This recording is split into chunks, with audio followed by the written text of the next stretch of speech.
ক্ষেত্রে দেখা যাচ্ছে যে আজকের দিনে ধরো প্রচুর মানে মনোপলি এসে গেছে আমার মনে হয়, যে বড় কোম্পানিগুলো ছোট কোম্পানিগুলোকে গিলে দিচ্ছে। This is 100% true.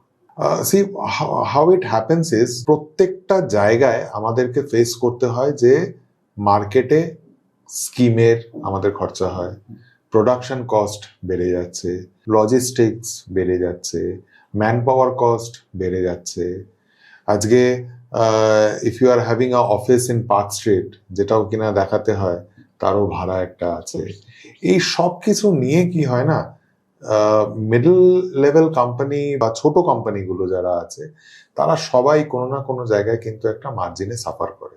এবার এই যে সাফার করছে সেটা কতদিন চালাবে, যে কোনো জিনিসের তো একটা ডাইজেস্ট করার একটা ক্ষমতা থাকে। তখন কি হচ্ছে, আজকে আমাদের almost we have a distributor count of 1000, more than 1000। কালকে ডেটে সে এক্স একটা বড় কোম্পানি, সে আজকে থেকে 10 বছর পর হোক বা 8 বছর পর হোক, সে আসলো, তার চাই একটা রেডি সেট আপ যেখানে 1000টা ডিস্ট্রিবিউটার এক্ষুনি পেয়ে যাবে।